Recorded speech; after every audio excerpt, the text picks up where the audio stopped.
What's up, First Thing First listeners? It's your boy Shay Sharp, co-host of FS1's Undisputed.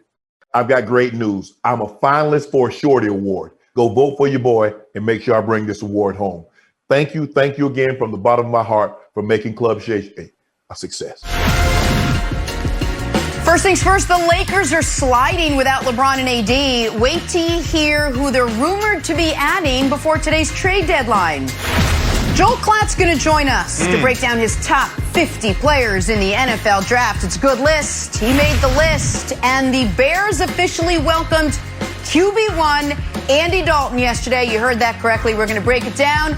Good Thursday morning, everyone. Yeah, I thought it was Wednesday. It's all good. I'll probably think it all day. Jenna, Nick, Brandon, Kevin Wilds. It's the best way to start a Thursday, thinking it was yesterday. Hey, Brandon, are your Bears out on Russ? What's going on? I don't think so. I think it was a slow day on social media, so they had to find something to post. That's what I believe. Oh, gotcha. Something to infuriate their fans. Great social media. On the board. We got to start, though, down in Tampa, where the theme this offseason has been get the band back together. Yesterday, they signed D-tackle and Ndamukong Suh. They extended left tackle Donovan Smith. Bucs putting the work in, and it is paying off. Fox Bet Sportsbook has them slated as the favorites to win the NFC yet again, followed by the Packers, the Rams, the Niners, and the Saints. So it's Bucs, Packers, Rams, Niners, Saints. Brandon, I'm going to start with you. Who are you taking to win the NFC, Bucs or the field? Oh, this is an easy answer. This is the Bucs. And for the same reason why they won the Super Bowl. Defensively, personnel, and scheme. They have the perfect mix. They can get to the quarterback. They can stop the run. And they also have smart guys in the secondary. In that scheme, you have to be smart. You have to understand what's going on because it's sophisticated. You have to communicate on every single play. So for that reason, that defense is going to get better. They return everybody now. And then on the offensive side, they finally found out who they were, their identity on offense. Right around week 10, week 11, they figured it out. And now they have an offseason to actually double down on who they are. Remember this, too. They're bringing back all their coaches, Nick. Todd Bowles didn't get a job. Byron Leftwich didn't get a job. Right. That's the secret sauce right there. If they lost one of those guys, then I would be open for this discussion. But they bring back absolutely everybody, so you have to go with the Bucs.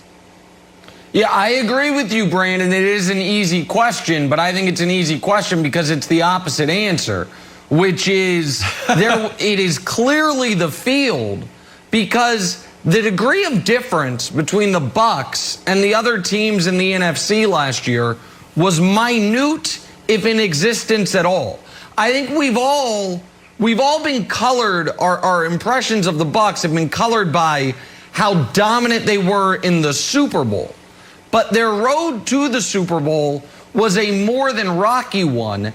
And we all remember Brady's 3 second-half picks against the Packers that Aaron Rodgers and the Packers weren't able to fully take advantage of. But the round before that, they were on the brink. Down 7, third quarter against the Saints driving, and Jared Cook fumbled, and then Drew Brees threw 2 straight interceptions, and they get that win. The round before that, against Taylor Heineke and a sub-500 Washington team, that's a 2-point game entering the fourth quarter, thanks to a missed 2-point conversion, by the way. And in the fourth quarter, it's Washington ball down 5 before Heineke gets hurt and the Bucs end up taking control of that football game. Washington, by the way, still had the one drive at the end of the game down 8 with a chance to force overtime. So I don't look at Tampa as a team that was head and shoulders better than the rest of the conference last year. They won the conference, but it doesn't mean they were the demonstrably best team in the conference. So Wilds, to me, Tampa, Green Bay, and the entirety of the NFC West, basically. The Rams with the upgrade at Goff, Seattle staying Seattle, San Francisco healthier, and we'll see on Arizona. To me, 2 or 3 of those teams could be contenders out of that division. So to me, there are 6 legitimate NFC contenders as we sit here at the end of March. So I would definitely take the field over the Bucs, even if the Bucs on paper look to be the best of those 6. All right, I will also definitely take the field. And I have a question for our resident entrepreneur, former Pro Bowl wide receiver, and general raconteur, Brandon Marshall. Brandon, 2 questions for you. Question number 1. When you were a player and you had a great season, maybe the best season of your career, did you sit back like, Brandon Marshall did it, guys. No improvements for me. Or did you try to work to get better?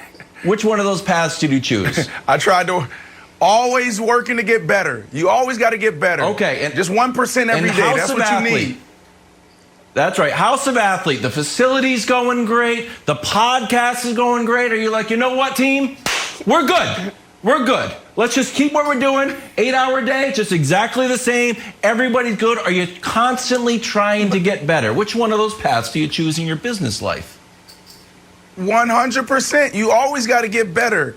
Whether you're in business, exactly you're an athlete, as a person, you got to get better. But here's the deal, though, Wilds.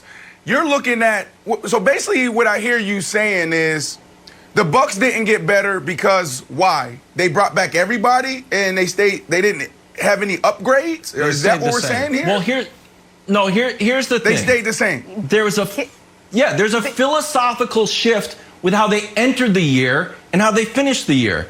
When we look at the timeline, the Bucs got Tom Brady, and we were like, oh my gosh, Tom Brady and Mike Evans and Godwin and O.J. Howard. And then they kept getting better and better and better, aggressively so. Right. And all of a sudden, like, Gronk is there. Like, wow, they don't need Gronk. And all of a sudden, AB is on the horizon. Like, they're going to get AB too. And why don't we sign Leonard Fournette? Like, wow, they keep on adding weapons.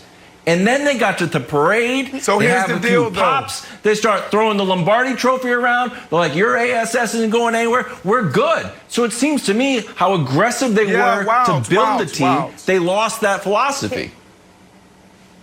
Jim Collins, there's a book that he wrote, a great businessman, entrepreneur. He wrote these books called Good to Great, Built to Last, and How the Mighty Fall. I read them in 2014. Jad Fish used to be the quarterback coach for the New England Patriots last year. He gave me this book early on in my career. Finally pulled it out years later, and it was an amazing book. And there was one thing that stood out to me. Here's 3 areas you can always get better: people, process, and product.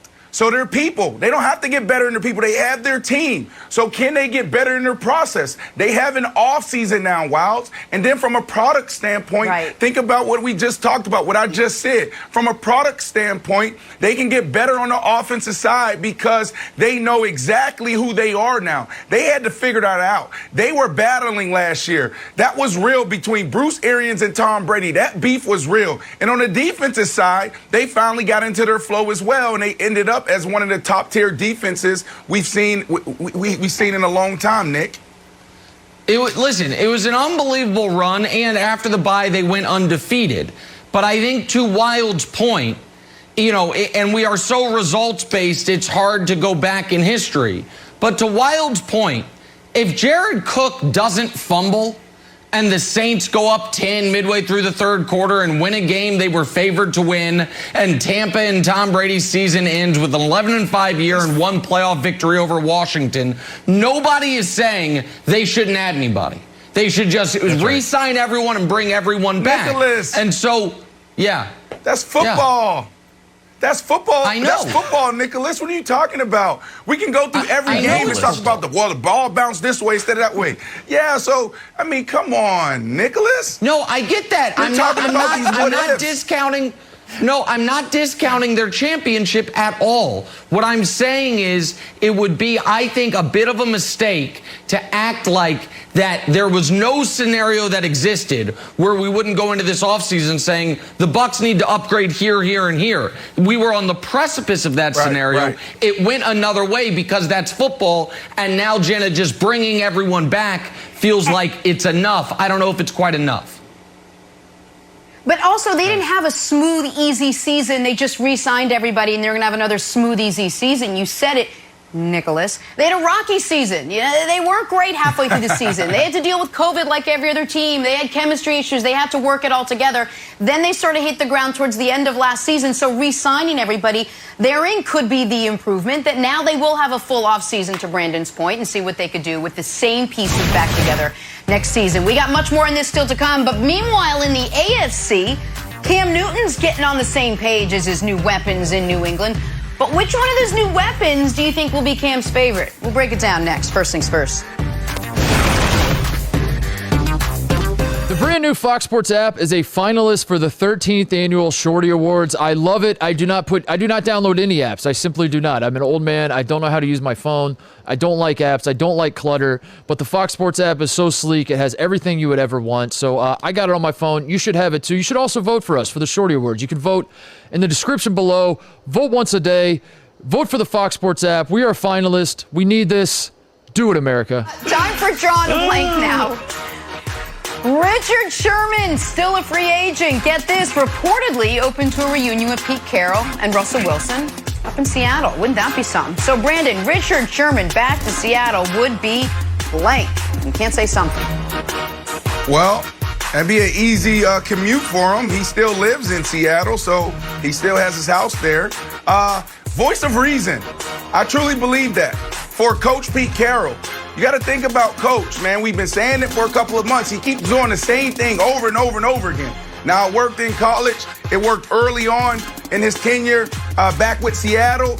But now everybody knows the book is out on Pete Carroll. I love Coach Pete Carroll. Coach Pete Carroll, I love you. I've been crushing you for a couple months. You know I love you.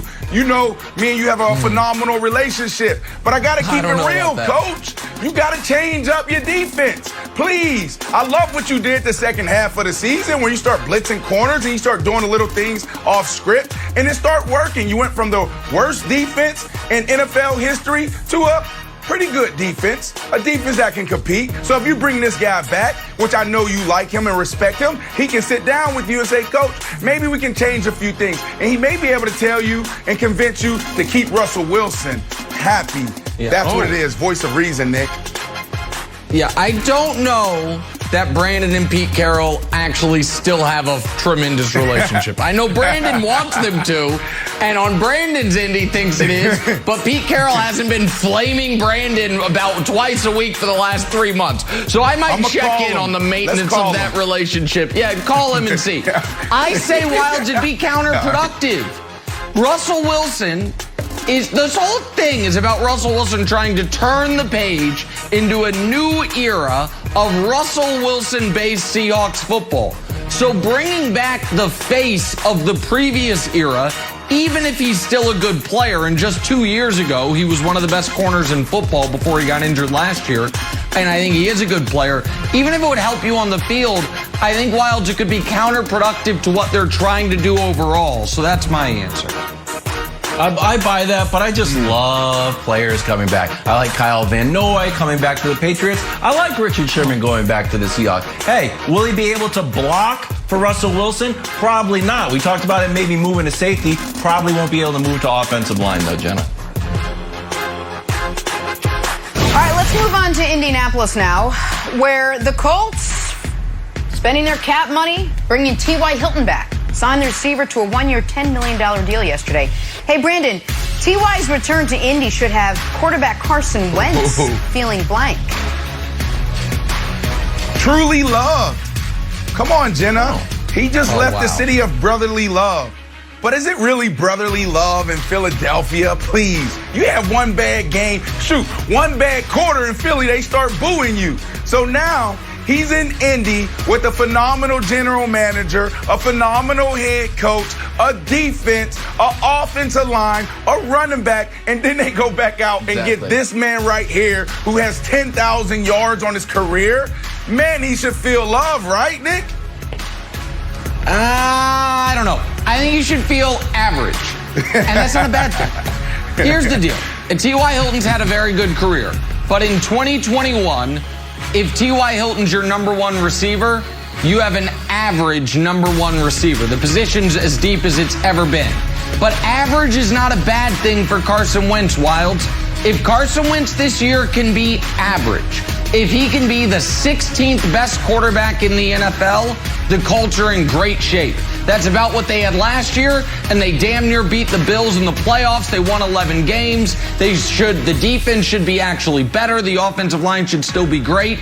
So I think it should have him feeling average because they should be shooting to have an average passing attack, which if they do with the rest of that team, that'll be a very dangerous team, Lawrence. Yeah, I said protected.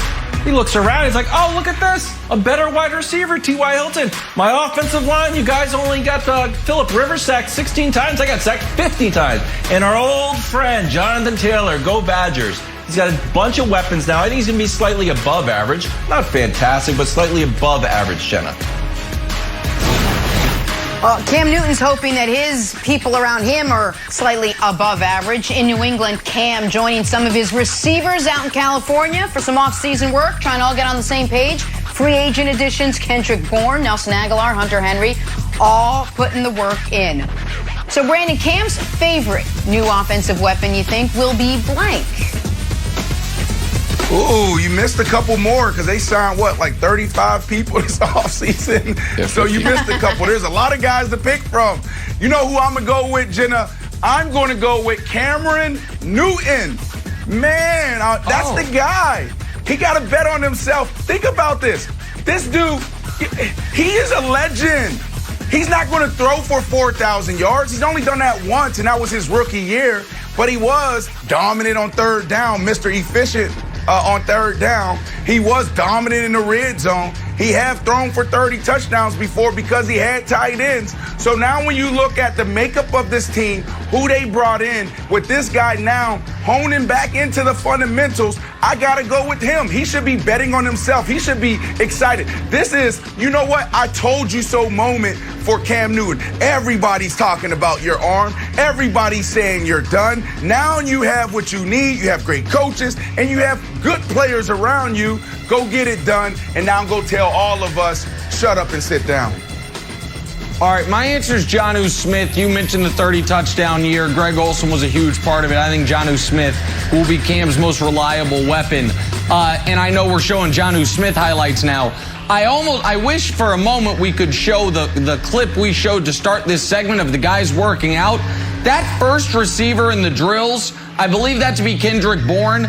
Brandon, can you get him on the House of Athlete meal plan? I feel like my man Kendrick Bourne needs a sandwich or two. We were talking about Devontae Smith the other day. Devontae Smith and Kendrick Bourne go to the same health club, it would appear. So we need to get Kendrick Bourne a little weight on him. Maybe you can help him out. But my answer is Jonnu Smith, Wilds. Okay, my take on the video was, Brandon, you can only go so hard as a football player in a baseball hat. You just can't. There's a limit to how much you're really grinding when you just have like a wide brim, flat brim hat. Unless you're wearing Cam's beautiful Mashika hat. That's wonderful. All right, my answer is tight end TBD. The tight end era is back. We know that the Patriots have struggled mightily without their tight ends the last few years, but we are back. Who's it going to be? Is it going to be Hunter? Is it going to be Jonnu? Doesn't matter. It's going to be both of them. Tight end TBD. Like it. That's because they're tight ends down in Tampa. Let's head to Tampa, where, according to a report, Bucs haven't closed the door on bringing back wide receiver Antonio Brown. I mean, they pretty much brought everyone else back, but what's one more, said the girl who doesn't run their payroll. Hey, Brandon, the quarterback you want to see throwing to AB this season is blank. Ooh, let me see. I don't have a watch on, but let me check my time. Pretend. Look, these guys are 3 weeks away from they're posting pictures and videos on social media of these two together, throwing together. This is Lamar. Lamar and AB. It's mutually beneficial for these two to come together. No wide receiver really wants to go to Baltimore because of Greg and the passing game, because it doesn't feel like it's all one. AB, it doesn't seem like the market is treating you nicely. They need a wide receiver. You need a quarterback. You need a home. You guys come together. You're already down here in South Florida. Every offseason, you guys throw together, and you're going to do it in the next couple weeks. So why don't you guys sit at the table, make a deal, and go light up this scoreboard? I like this, and I also like this from a scheme standpoint. Now AB has someone that when he breaks the actually, Lamar has someone when he breaks the pocket, someone's going to be out there that is savvy enough to know where to go and how to escape whatever is happening so he can get open and make a big play. And that's AB. Go back to what happened with Big Ben and AB, and you'll see these off-schedule big plays. That's what we want to see between Lamar and Antonio Brown, Nick. So, Brandon, you're saying he could thrive with a quarterback that might like to get out of the pocket, find a secondary read on a team that all of a sudden might have an opening at the wide receiver position. Right division, wrong team. How about Baker? Ooh. Odell gets traded. You have an opening there. Baker playing a little point guard. As Colin Cowherd likes to say, is juice open? What about AB? What about our tight end? Should I check down to Nick Chubb or Kareem Hunt? I like Baker for this one. I also think that the Browns are going to have a need for a secondary wide receiver, particularly a slot one, so I think it would fit really well. So that's my answer, Wilds. Baker. I think it's got to be Brady, right? Antonio Brown hasn't caught a pass in the NFL from someone not named Tom Brady in over 2 years. Right. The Bucs keep bringing everybody back. It'd certainly be a little bit weird if you're like, AB, I know you're Tom Brady's best friend to the point that they live together, but he's not going to be the guy that they signed. I think it's got to be Tom Brady. I agree with you, Wilds. All right, let's take a turn and talk some hoops. The Lakers reportedly might be eyeing Kyle Lowry before today's trade deadline. See if that deal gets done. But first, check out Lowry getting an early birthday call from none other than Drake during his post-game presser last night. Look at this. You guys, we have a special guest here. I just want to know if you guys have any. I'm here to translate. I'm his translator. You know you're not. No, I know you're not. I'll hit you when I'm done, bro. All right, y'all can keep going. I haven't been interrupted by Drake before. Hey, First Things First listeners, it's Charlotte Wilder here to tell you about my new podcast with Mark Titus called the People's Sports Podcast. It comes out every Thursday, and Mark and I take one of the big stories of the week, and then we go off on tangents you never saw coming. This might mean that we start talking about the Dodgers winning the World Series and end up wondering if Knicks fans deserve happiness. Or begin with LeBron's greatness and end up drafting our ultimate beer league softball team made up of old athletes. Whatever it is, the only rule of the show is that it has to be fun and funny, because these days we could all use as many laughs as we can get. So check it out wherever you get your podcasts and come down weird sports rabbit holes with us. We can't wait to have you. Now, back to First Things First. Hey, with today's trade deadline now 7 hours away. Don't do math live One of the on names the air. we're watching closely,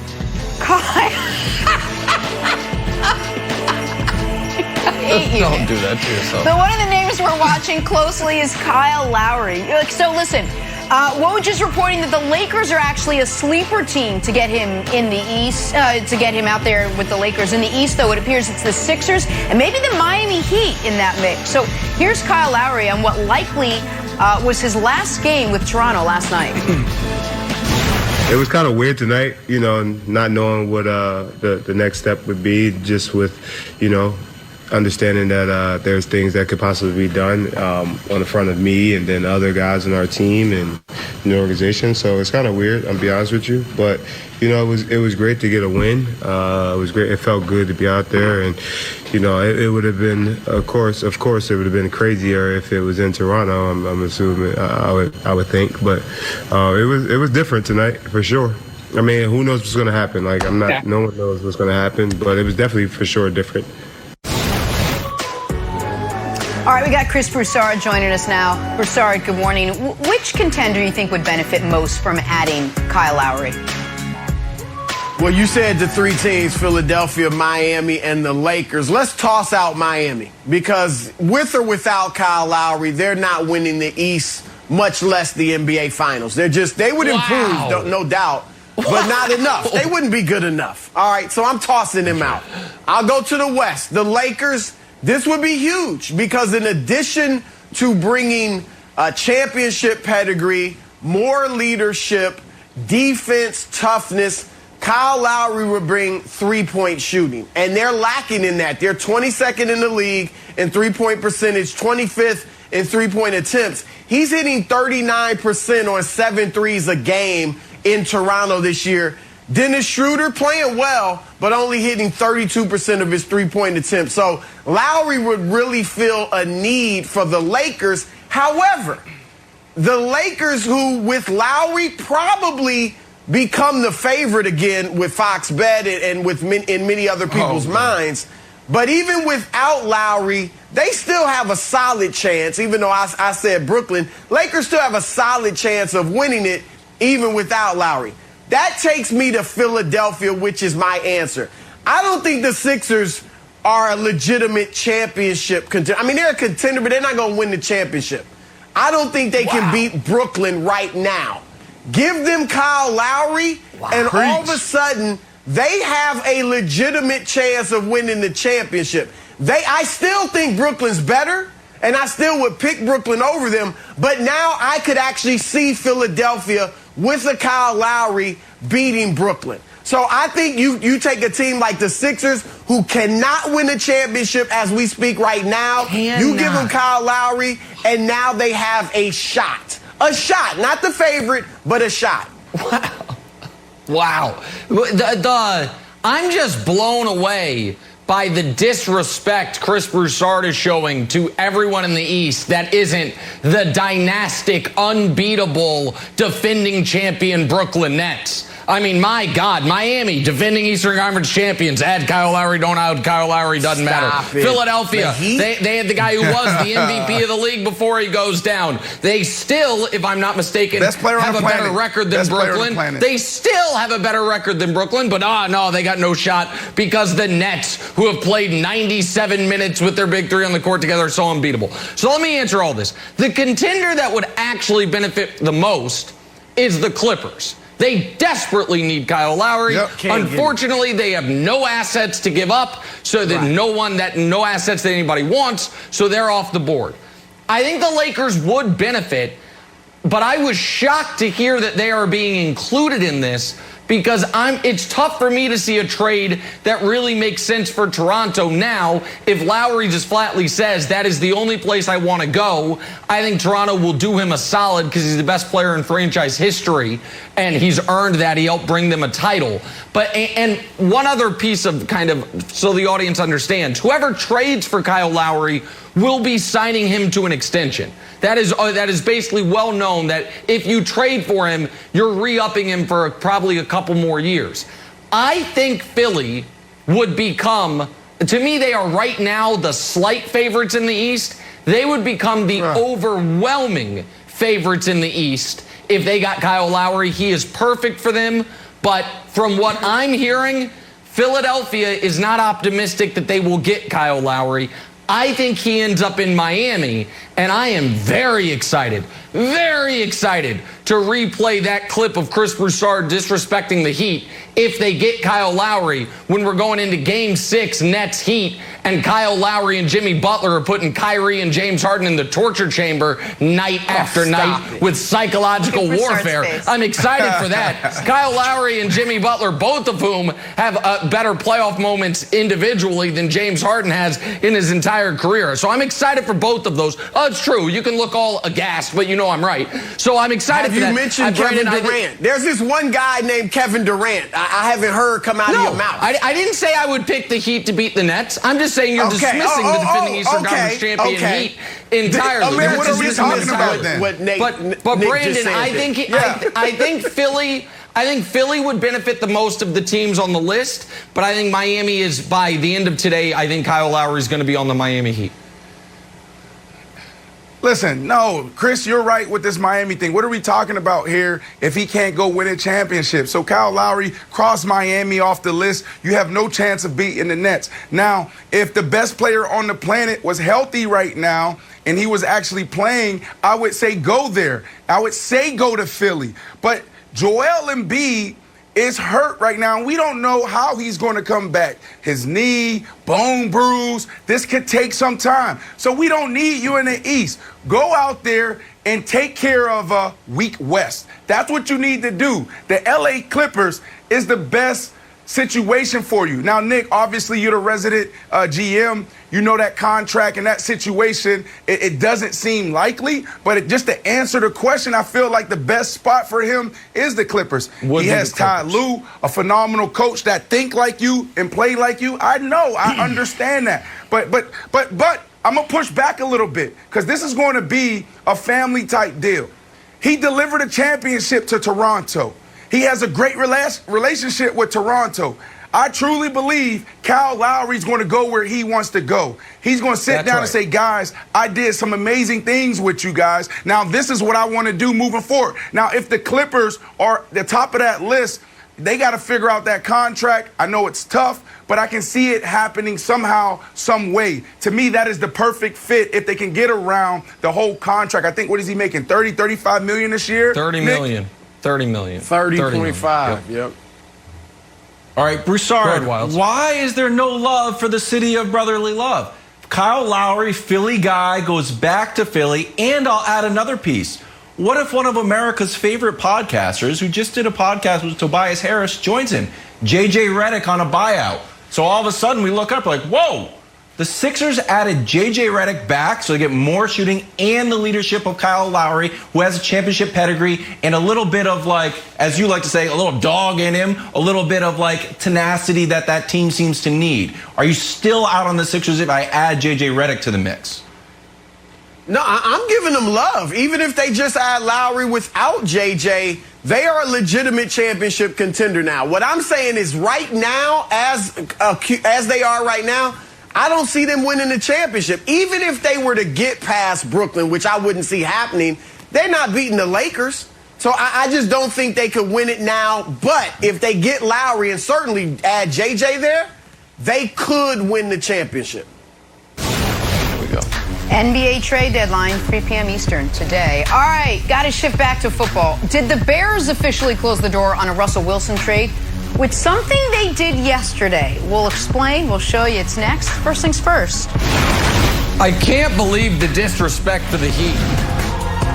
Back here, first things first. We're talking the Chicago Bears. Been a busy offseason in the Windy City. They posted a picture of their new starting quarterback, Andy Dalton, last night on Twitter. Wait, what? Starting quarterback? Yeah, the caption under Dalton says QB1. Guys, it's March. Why are we naming a starter in March? Coach Eric Mangini's with us this morning. Coach, you surprised the Bears did this, that they named Andy Dalton their QB1 so early? No, I'm not surprised they did. It doesn't mean that they can't change their mind if they draft a quarterback. But the reason everybody's so upset with Chicago is because of the fantasy that was being projected for about a month. The idea that Russell Wilson was ever going to become a Chicago Bear makes everything else look ridiculous. And if you want to be mad at Chicago, be mad at Chicago because they didn't go get Carson Wentz, or they didn't go get Cam Newton, or they didn't try to trade for Marcus Mariota, or guys that were legitimately on the market. It's like a guy who gets a raise and then is mad because he didn't, win Powerball. Well, he didn't get bit by a shark either, but both had the same probability of happening. Like it wasn't real. It was all make believe. So now everybody's frustrated because they didn't make enough moves. And the biggest problem I have with Chicago is whoever in the organization told what they were going to offer Seattle, to try to justify that they were being active. It was never going to happen. So you got to get over that narrative, and you got to look at what reality is, and this was reality. Okay, so the other reality is this is a sad timeline for the Bears, and I'm going to illustrate that in just a moment. But first, public service announcement for everyone, all draft nicks and people on NFL Twitter. Can we stop with this positional designation number thing that makes you think you're cosplaying as a scout. This guy's my WR6. The Seahawks need to upgrade their ILB2. This is a new invention in the modern where we're doing position number designation like you would do if you were in a war room. Stop it. And social media teams, really stop it if it's going to be depressing. Thanks to Warren Sharp, can we show you the last 7 months of Bears QB1s? Because this is the saddest timeline. QB1! Oh, look at Mitch. Show me that good jawline, Mitch Trubisky. Do we have another QB1? Oh, look who it is. Oh, tricky Nick Foles. Look at him. Oh, QB1. Up 1 for the score. Picks up 1. Enough. And now, the red rifle, Andy Dalton, QB1. It is the saddest timeline. And I'm about to show something somehow even sadder. Because since they got rid of Jay Cutler, since they released Jay Cutler. Smoking Jay. It's not the Smoking Jay. Who knew they would rue the day they let Jay Cutler walk out of the building? But the Bears, it's not been for lack of resources or trying. Can we show you what they've done at quarterback since losing Jay Cutler?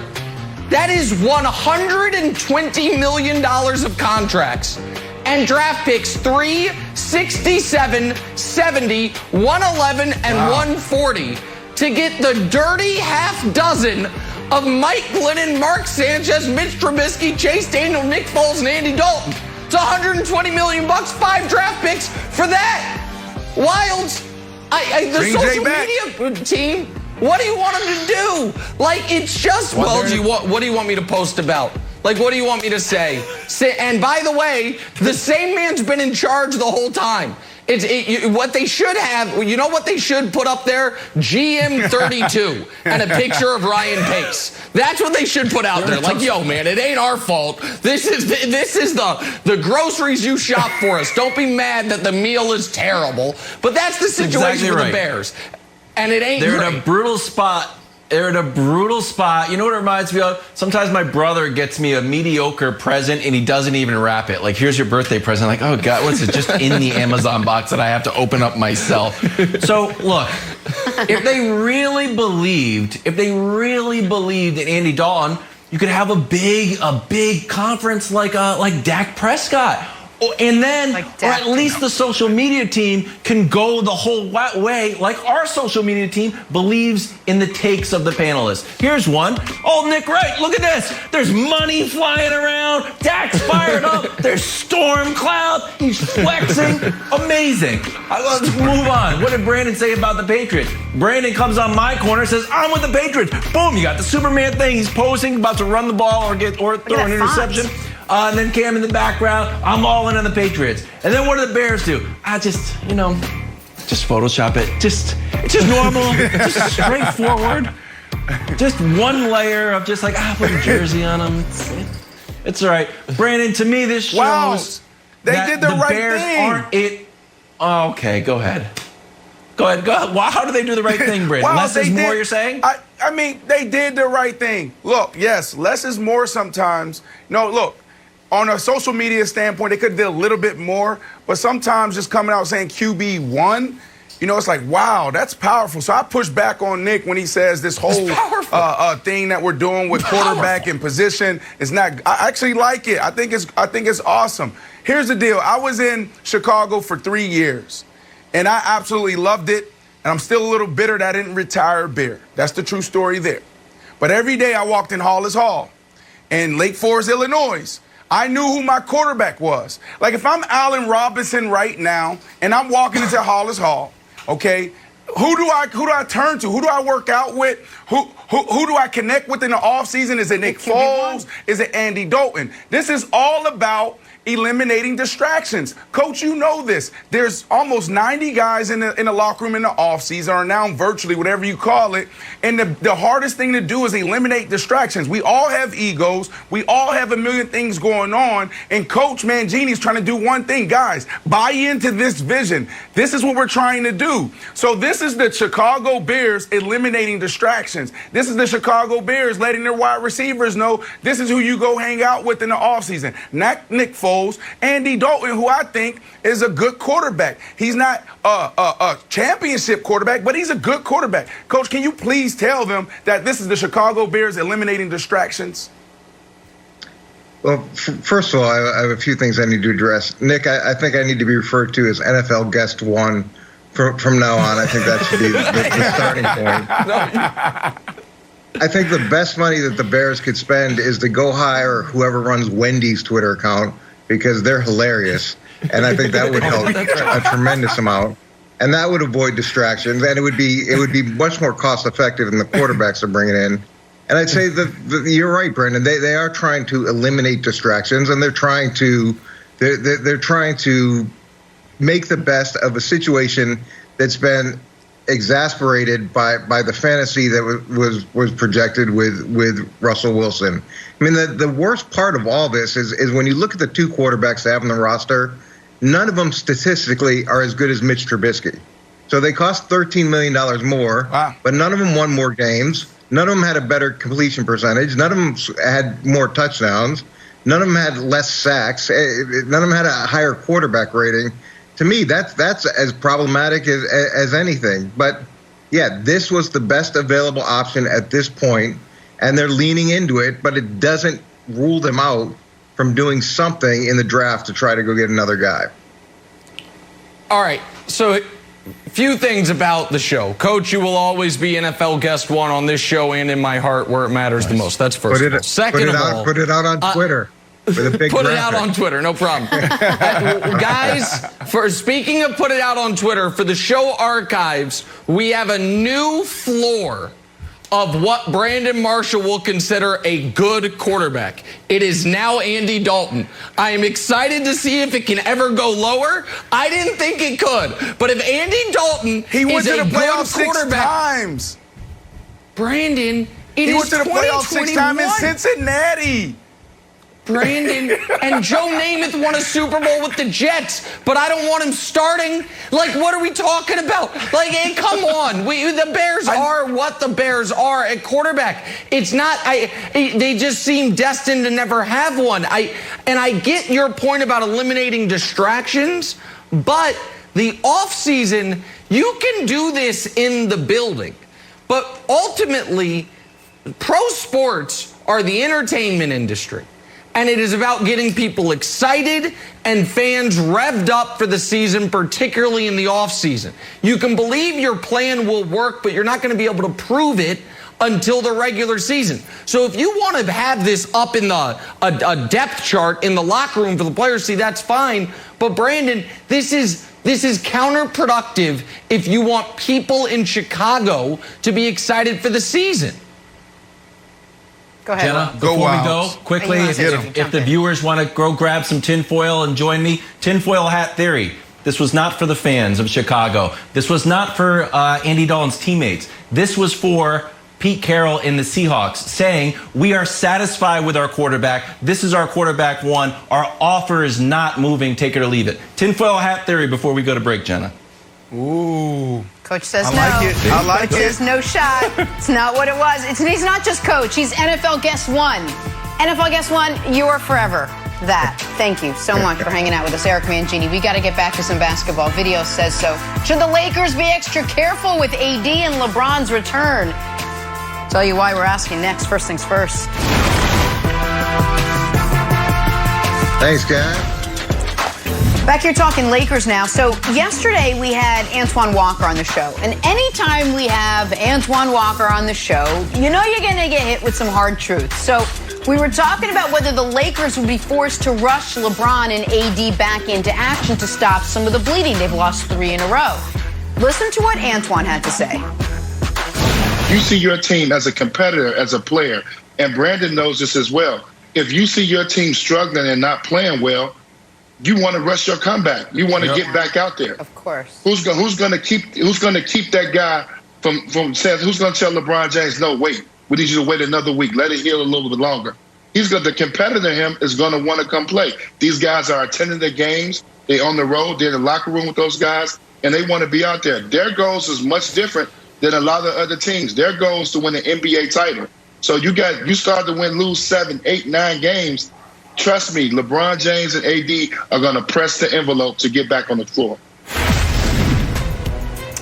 All right, we got Chris Broussard back with us. Broussard, do the Lakers have to step in here, make sure LeBron and AD don't rush back too soon before they're ready?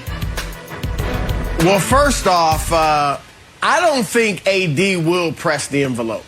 He hasn't really done that throughout his career. I think LeBron might press AD to press the envelope, but AD by himself, I think he's cool. I think, he would chill until he's ready to come back. But LeBron certainly will want to get back early. And to answer the question, though, Jenna, yes, the Lakers have got to wait and hold these guys out until the doctors, until LeBron's personal trainer says, look, they're as close to 100% as they can be. They're ready to go. Antoine said it. The goal is a championship. The goal is not to finish with whatever seed you get in the West. They're 8.5 games ahead of 12th place or 11th place, which would be out of the play-in. As long as they're in the play-in, and I hate to say they could drop to 9th or 10th, but as long as they're in the play-in, wait until those guys get healthy. If they fall to 12th or something, maybe that's another story. But as long as they're in the playoffs, get them healthy. Nick made a great point the other day. No matter where you're at in the West, it's going to be a tough road to hoe. Sure, it's a little tougher if you're in the play-in or if you're the 7th or 8th seed. But if you were the 2nd seed right now, you start with Dallas. 2nd round, you get the Clippers. I mean, it's not going to be easy either way. So make sure LeBron and AD are 100% or as close as possible before you bring them back, because that's your best shot at winning a championship. Yeah, Antoine was right. Taking us into the mindset of a competitor, taking us into the mindset of an athlete. That's real. And Chris, you hit it on the head. These are two different guys, two different situations. Let's think about James Harden right now. And he's in the discussion for MVP. James Harden, no Kyrie, no KD the last couple games or the next couple games. Obviously, they haven't had KD for a while. He's stepping up. He's holding it down. No load management. Playing through neck injury. Go out, play the Portland Trail Blazers with a neck injury. Play through that, and they win. Like, that's the type of competitor he is. You talk about Kobe Bryant snapping his Achilles, still finishing the next play, shooting the free throw. LeBron James goes down with this high ankle sprain. What does he do? He ties up his shoe and he tries to continue, and he knocked down a corner 3. So when you think about LeBron James, I think LeBron James he's the ultimate strategist. He plays chess. So LeBron is going to look at everything on the table. Where are we at? How healthy are we as a whole? How is everybody else stacking up in the West? He's looking at, okay, well, where will we be when we're entering into the playoffs when we should be back whole? So I think LeBron James is super smart, and he's going to use this to his advantage. AD, on the other hand, is exactly what Chris said. He's the type of guy, man, that goes down on the field, on the court, and everybody, the coaches, the athletic trainers, and the players is like, man, come on, man, get up. Not again. You go back to the bubble. Go back to the bubble. How many times did AD fall on the ground and you see LeBron James walk right by him, didn't even lend a hand to pick him up? He looked at him just like, come on, man, get up. And what did AD do? He got up and he played. He finished the game. So AD is a type of dude where you might have to push a little bit or push a lot. And LeBron James is a dude that will play through it, but he's going to look at everything on the table, Nick. I also think your point about LeBron being the ultimate strategist, he's only suffered one other significant injury ever. He came back way too early from that, said he was going to activate playoff mode early, and that gear wasn't available to him. So coming back early didn't actually help his team because he wasn't himself. I think he knows that. The other thing I think LeBron and the Lakers know is this. No one in the West can beat them if they're healthy. And this was the point I tried to pin Chris Broussard down on a couple days ago, and I just want to revisit it. Like, if the Lakers are healthy in the playoffs, who is the team that they should even a tiny bit fear? The options are Phoenix, who has 2 guys with playoff experience. Chris Paul, Jay Crowder, and I guess Sarge you could include because he played 10 games, and then a bunch of guys who've never been there. Utah, who precisely no one believes in and is all of a sudden, despite last night, starting to flounder a bit. The Clippers, who are worse than they were last year, and last year they weren't good enough. So who's left? Denver and Portland? 2 teams the Lakers beat last year in 5 games. Oh my like, goodness. Broussard, is there... Well, okay, then I'll go to Brandon, because Brandon's saying, oh my goodness. Brandon, who do you think in the West the Lakers are worried about? Tell me.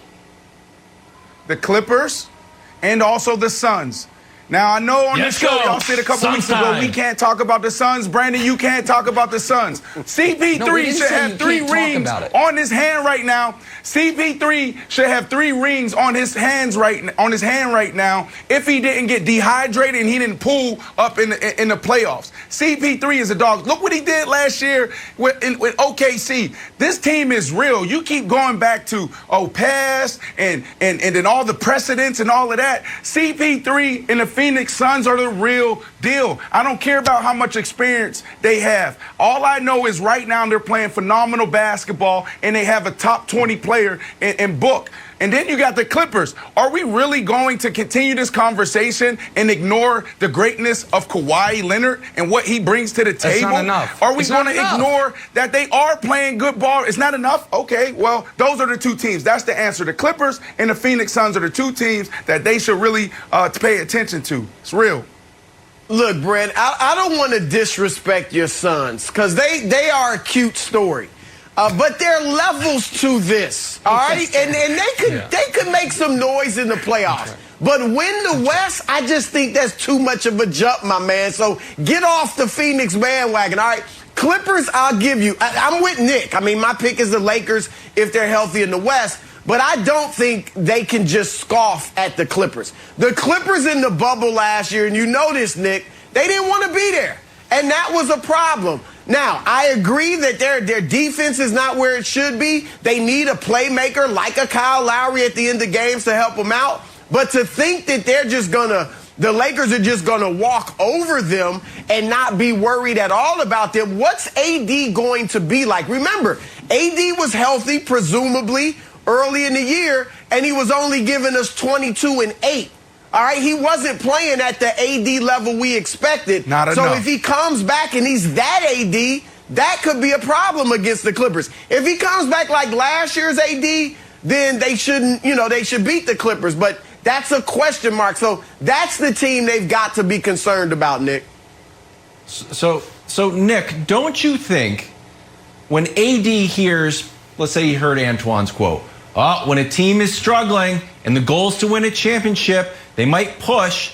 Isn't that the story of Durant in the finals and how his Achilles popped? And don't you think that AD, who I know everyone wants to say, they're after a championship right now. They have to win this year. All right, LeBron's window is closing. AD's 28. And there's a lot. And once the word Achilles is uttered while you're laying on the table, I think you get very, very nervous. And just one last thing. John Wall. Remember we saw John Wall when we were like, wow, is John Wall going to come back? Is John Wall going to go to the bubble? And he was doing 360 dunks. And he said, I'm not coming back. I'm 110%. I'm not playing. It's like, wow, he's not going to play. He's 110%. I don't think anything short of 110%. AD should suit up. I think he should just rest. I think that's too scary right. of an injury. I think that's right, but I think I think you've got to just kind of adjust your mind on it that he is already doing that. Point being, I think AD probably, if he was trying to push it, would have been back 10 days ago. I think the Lakers are already being super cautious. No matter when he comes back, folks are going to say, did he come back too early? When in reality, maybe he came back 2.5, 3 weeks after the earliest he could have come back. So I don't think they understand the Lakers' time with Anthony Davis. He just signed the longest extension you can sign, goes well past this year and next. They're not going to rush Anthony Davis back. They're just not going to. All right, well, let's see if the Lakers make any moves before the deadline, 3 p.m. Eastern today. Broussard, thank you so much. We take a turn. We got Fox's top college football analyst, Joel Klatt, joining us next. Break down his top 50 players in the upcoming NFL draft. Stay right here. First things first. You're welcome, Jim. On Sunday, the NASCAR Cup Series heads to Bristol for the first dirt track race in 50 years, 3:30 Eastern on Fox and anywhere on the Fox Sports app. That'll be fun. Oh, we got to talk some NFL draft now. Just over a month away from one of the most exciting football days of the year. We got Joel Klatt here to get us ready. Joel is Fox's lead college football analyst, knows this stuff inside and out. So much so, he recently sat down, ranked his top 50 players ahead of the draft. Here's a look at his top 10, highlighted, respectively, by Trevor Lawrence. There it is right there. We're going to dive in. Joel, good morning. Thanks for hanging out with us. Let me start here. So you sit down, you put together your top 50, you take a step back, you look at it. What was your biggest takeaway from just putting the whole list together?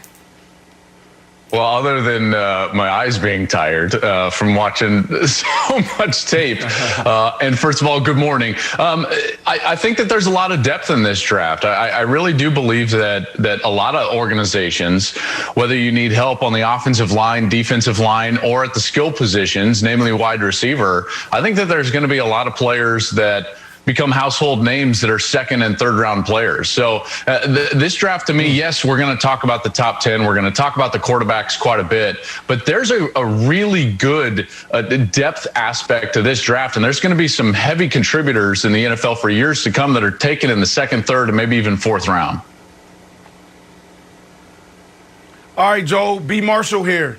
Look, I got to push back on you a little bit, and I want to start here at the wide receiver position. That's my baby. That's what I played my entire career. You got Devontae Smith at 3.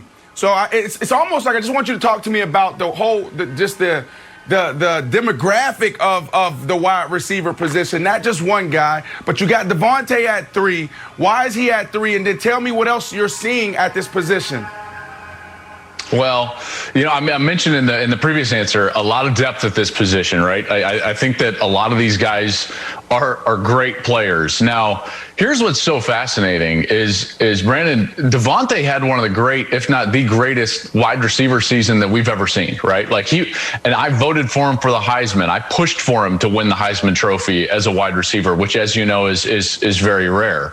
And at the same time, it was a bit of circumstance that put him into that position. Remember, Jalen Waddle, his teammate, was having a better year at the point that Jalen Waddle got injured. Jamar Chase, who was the Blitnikoff Award winner the prior year, was the best wide receiver in college football and chose to opt out. So all of a sudden, Devontae Smith was, by circumstance, kind of the best wide receiver out there in college football. And this by no means diminishes what he is or what he can do in the NFL. I think he's a top pick. I think he's going to be electric. I think that he can take the top off the defense, obviously, with his speed, like we saw week in and week out in college football. But when you look at those other two guys, there's a bit more size, there's a bit more physicality. Jamar Chase does everything well. He separates in tight quarters. He catches the ball well in 50-50 spots. Jamar Chase is the best wide receiver in this draft. I think he's going to get taken in the top 5. So taking nothing away from Devontae Smith, who's going to be a top pick and a heavy contributor, I just think that those other two guys were a little bit better, mainly because of their size. Devontae Smith and his slight nature, his slight frame, concerns me a little bit, although, like I said, I think he's going to be a great player. Joel, I want to go to the quarterbacks. Seemingly, nearly everyone agrees and has agreed for a few years now that Trevor Lawrence is the #1 quarterback in this class, and so we can leave that there. It seemed like most people agreed Justin Fields was the second best. And then over the last couple months, more often than not, I see Zach Wilson projected as the second quarterback taken, with Justin Fields dropping to the third quarterback, and in some places, the fourth quarterback taken behind Trey Lance, as well as Zach Wilson. You kept Justin Fields at 2, or you have Justin Fields second best quarterback. Why do you like him, and what do you think there is making some people put Zach Wilson ahead of him? Well, I don't want to be a victim of teardown culture, if you want to say it that way. Yeah. And it happens all the time. And this is not a huge knock, but it's easy to knock Justin Fields because he's been at the mountaintop for 2 straight years, and been one of the best players in college football. Now, are there some holes in his game? Yes. And we can talk about that ad nauseum. But what becomes in vogue is taking somebody that a lot of people don't know about, like a Trey Lance, and haven't seen a lot of football from him, or a Zach Wilson from BYU, and elevating him. And what I don't want to do is I don't want to be a victim of the now, and I want to make sure I'm taking in the entire picture. Justin Fields is a tremendous player, guys. He threw for a high percentage. This guy is highly competitive. He's accurate. He's got a great deep ball. He can push the ball down the field, drive it down the field. He was the best athlete on the field every single time I saw him play. And let's not also minimize the fact that he's an unbelievable leader. Remember, one of the big reasons why we even had football in the Big Ten in particular was because of the leadership of Justin Fields. So he's an alpha. He's a QB1. And I don't want to take any of that away from him because in a couple of games he held onto the football. He held onto the football, a little too long. Now, did he at times? Yes. But I think that can be worked out in development. He developed incredibly well during the course of his time under Ryan Day. So for me, he's my second quarterback on the board. And Zach Wilson, who's a great player. Remember now, they didn't play a Power 5 opponent this year. This was his best year by far. He was a bit of a one-year wonder, and they didn't play anybody. So when you're playing Jones Junior High School with a great offensive line in front of you, I don't want to tear down Justin Fields, who was at the pinnacle of college football, just because he held onto the football against Northwestern, right? So I don't want to be a victim of tear. It happens all the time, by the way, Nick, when we're talking about the Heisman Trophy. What is it easy to do in college football every fall? You take the favorite and then you start tearing them down, and then you're just left with whoever at the end to vote for the Heisman Trophy. We shouldn't fall into that in the draft prospects.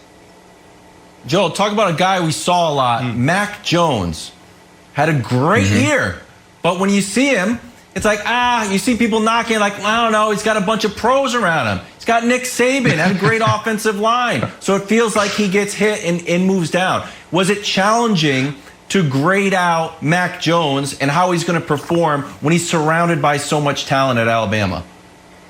Yeah, I mean, that's certainly a concern, right? And you know who I talked about this with, and I think it's fascinating. I talked a lot during the course of the year with Matt Leinart about this, because that was the knock in hindsight on Matt, is that, he was surrounded by great players in college, and maybe that wasn't a great translation into the National Football League. But Mac specifically, here's where I fall on Mac. I love Mac's game. Love it. He's efficient. He's accurate with the football. He throws one of the best touch passes I've seen in a long time. And he knows what he's doing. You watch his eyes. He's manipulating the defense. I call it controlling the game from the pocket, right? There's a lot a quarterback can do that's not just throwing the football. He's controlling the game from the pocket, changing protections, changing the run play, getting everybody into the right positions. And then he's manipulating the defense during the course of the play, during the course of the snap, in order to open up areas of the field where his team can exploit.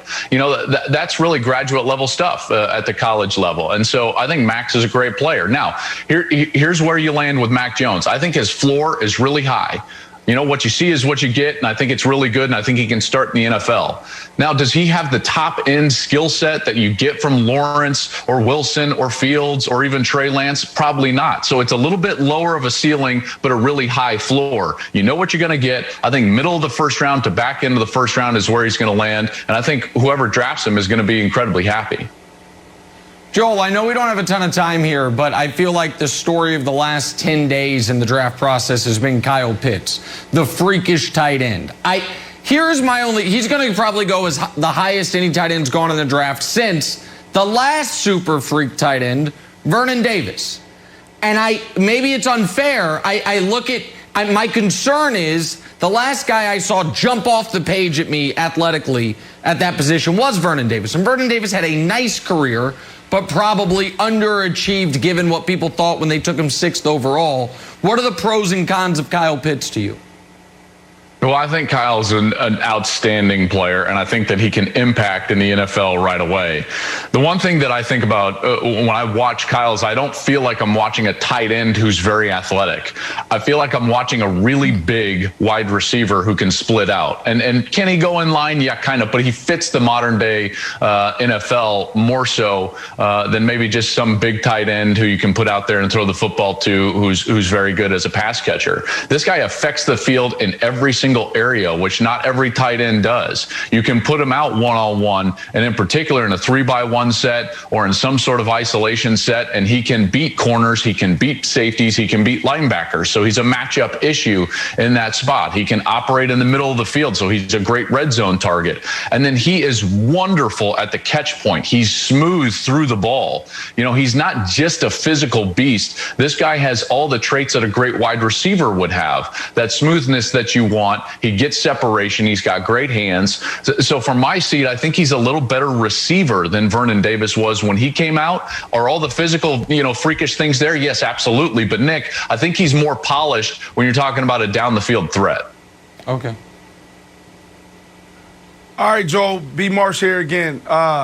The QB1 thing, Nick doesn't want to talk about it on our show. He doesn't like us saying QB1, QB2. So let's stay right here. We got Kellen Mond. This is a guy that can come and be a QB2 and can emerge as a QB1 and light the league on fire. So I'm bringing him up because I want to know how far off I am or if I'm spot on. Can he be the steal of the draft? That's what I've been saying for months now. Well, you never know. Now, this is what, and I think you'll agree with me on this. When you get past some of the top quarterbacks, and they even sometimes fall into this, but I think Trevor Lawrence is going to be an independent success, right? Regardless of where he goes. So even at Jacksonville, I think he's going to succeed. That isn't the case for everybody, right? So when you talk about those guys that could be a steal later in the draft, in particular at quarterback, Brandon, I think it really matters where they go, who their coaching staff is, and what that fit is. So for him, I think it all has to do with fit. He's played a lot of football for Texas A&M and Jimbo Fisher.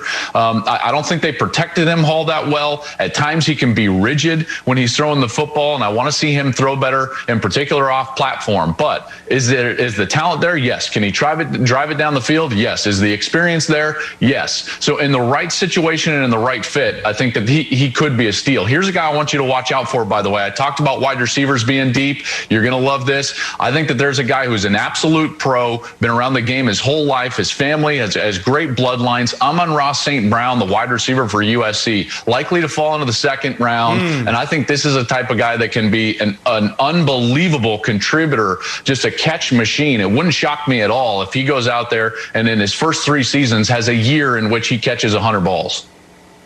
Let's go. Wow.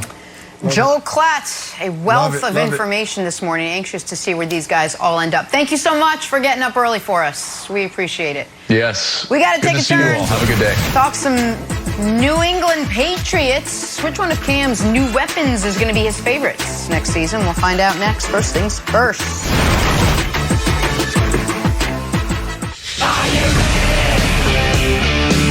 After Universal Champion Roman Reigns' controversial victory at Fastlane, what could this now mean for Edge in the main event of WrestleMania? It's an all-new Friday Night SmackDown, live at 8 Eastern, tomorrow night on Fox. All right, time now for Stories to Start Your Morning, sponsored by Ram Trucks, built to serve. We head to Tampa, where the theme this offseason has been get the band back together. Yesterday, they signed D-tackle and Ndamukong Suh. They extended left tackle Donovan Smith. The Super Bowl champion Bucs are now the favorites to win the NFC again, followed by the Packers, Rams, Niners, and Saints. All right, Brandon, who are you taking to win the NFC now, Bucs or the field? After everything you just said, Jenna, I'm going to go with the Bucs. Double down on them for the same reasons. There you go. They won the Super Bowl last year. On the defensive side, they got the perfect combo between scheme and also personnel. A lot of teams don't have that. Look at the Buffalo Bills. The Buffalo Bills had the perfect scheme, but then they went out and played against Patrick Mahomes, and the personnel wasn't right. They couldn't figure out where Kelsey was. They couldn't figure out, okay, this guy went to the flat lap. Now let me sink underneath the curl zone. So you got to look at that on the defensive side. Todd Bowles should have got a job. He is back now. Byron Leftwich should have got a job. He is back. And offensively, they figured out their identity. Let's not forget, when they went into that season and halfway through that year, there was real beef between Tom Brady and Bruce Arians. Bruce Arians finally gave him the keys, him and Byron Leftwich, and said, all right, now you guys do it. And they figured out who they wanted to be. So for those reasons, you have to go with the Bucs. They now have another offseason. You insert a quarterback that did it one way for 20 years, and you throw him into a new environment. He goes out and wins the Super Bowl, and there was no offseason. Now they have an offseason, and they brought the entire band back. Are you kidding me? It has to be the Bucs. See, so here's why I think it has to be the field, Brandon. I think in order to take a team over the field, the team has to be just demonstrably and clearly better than everybody else the previous year. So like this past year, I would have taken the Chiefs over the AFC. And the reasoning would be there was only one team the previous year that looked to be in the AFC on the Chiefs level, and it was Baltimore. And Baltimore, you had real legitimate concerns about whether or not what they did in the regular season translated to the postseason. You had none of those concerns with Kansas City. And when I look at Tampa, I look at a team that until the Super Bowl was every playoff game they were in the fourth quarter was in the balance. They were up 5 with Washington. Washington was trailing by 5 with the ball in the fourth quarter. Then Heineke gets hurt. New Orleans is up 7 driving in the second half. Then Cook fumbles. The Packers have the ball down 5 2 times in the fourth quarter after Brady interceptions and can't get it done. And then in the Super Bowl, they looked otherworldly. They looked dominant. And so I just think it's coloring our perspective of the gap between the Bucs and everybody else. What I think helps the Bucs Wilds is I think all of a sudden they might be in the weakest division, or one of the weakest divisions in all of football, because I don't believe that the Saints are going to be anything close to what they were last year. But in the rest of the conference, I think the Bucs, I think the Packers, and I think damn near the entire NFC West are all in about the same neighborhood. So if you're telling me I can have the Bucs or I can have those 5 other teams, I'll take those 5 other teams every time. I agree with you. And Brandon, I love you, but I think you're being a little disingenuous because I think your take contradicts your entire life. Because I think you, my friend, were always trying to get better. And your best season playing. Right. Did you say, you know what? Old Brandon Marshall did okay. Am I going to get better? No, I'll just stay here. Did not happen. Your business ventures, House of Athletes going well. The podcast is going well. Are you trying to get better or are you trying to stay the same? Go ahead. You can answer that one. I'm trying to get better. Thank you. You just want 1% every day. Okay, 1% every day. So the Bucs, hold on, the Bucs, when they started last year, they were hungry. They were grabbing, they got Tom Brady. We're like, oh my gosh, Tom Brady. Then they got Gronk. Like, they got Gronk. Oh, here comes AB. AB's going to join the team. They got AB. Oh, Leonard Fournette's available. Where's he going to go? Oh, he goes to the Bucs. Hungry, hungry, hungry. Then what happens? You get that Super Bowl feeling. You got a little avocado tequila. You start throwing around the Lombardi trophy, saying no one's ASS is going anywhere. And it belies history. There was 4 teams, Brandon, that had the similar path that the Bucs took to the Super Bowl. Right. None of them won a playoff game the following year. And that might be because those teams, like Nick said, weren't that great. So the fact that they haven't made a concerted effort to get better is really concerning. Oh my goodness. Wilds, you're so far off the mark right now. They absolutely gotten better. Look, you talk about my playing career and you talked about, did you try to get better every year? Absolutely. Going back to 2008, Jad Fish, he was the quarterback coach for the New England Patriots last year. He gave me this book called Good to Great. by Jim Collins, some of the best business imprints out there. Good to Great, How the Mighty Fall, and Built to Last. Read them all, right? So in Built to Last, there's one little paragraph where he talks about how you can get better. 3 ways: people, process, and product. So, yes, I still believe they got better in people because they brought the team back. From a process standpoint, you got to believe that their process will be better this offseason. Tom Brady is familiar with this locker room. He's familiar with management. He's familiar with Byron Leftwich and Bruce Arians. They don't have to go through that anymore. And the product is definitely going to get better. Why? Because now they know who they are. Tom Brady for 20 years did the same thing over and over and over again. Now you insert him into the Tampa Bay offense with Bruce Arians, and they had to figure it out. So their product will get better, and this team will be better. So everybody else, the whole field, should be nervous. This is going to be a really good team. That defense obviously is their strength, Nick. All right, I'm going to jump in here because we got to finish up with a quick drawing a blank. NBA trade deadline today, 3 p.m. Eastern. Brandon, back to you. The team that most needs to make a move is blank.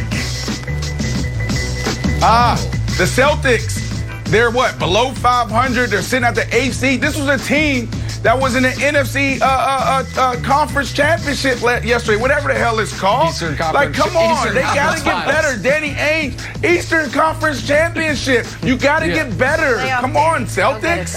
Okay. Yeah, listen, the Celtics would be a fine answer, but the Celtics aren't a relevant team. So I'm going to go with the team that's supposed to be relevant, the Clippers. The Clippers aren't good enough.